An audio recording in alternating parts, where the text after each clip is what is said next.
তিনি বাংলাদেশের সর্বোচ্চ বড় দরবারের প্রতিনিধিত্ব করেন। সাজরার দিক দিয়ে হাসানি ও হুসাইনি উভয় রক্তধারা উনার পবিত্র শরীর মুবারকে রয়েছে।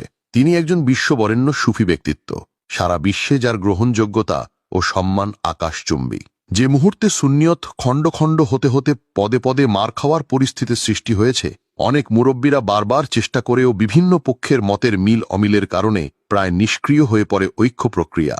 নিরাশ হয়ে হতাশার নিঃশ্বাস ছাড়তে লাগল আশায় বুক বেঁধে থাকা কোটি সুন্নি জনতা।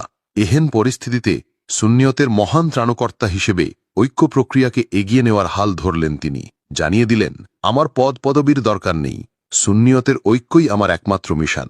রাত দিন বলে কথা নেই, সব ব্যস্ততা ছেড়ে দিয়ে আহলে সুন্নাতের বিভিন্ন গ্রুপের অন্যান্য শীর্ষ নেতাদের সাথে নিয়ে ঢাকা, চট্টগ্রাম সহ বাংলাদেশের কোনায় কোনায় ঐক্যের মেসেজ নিয়ে ঘুরে বেরিয়েছেন।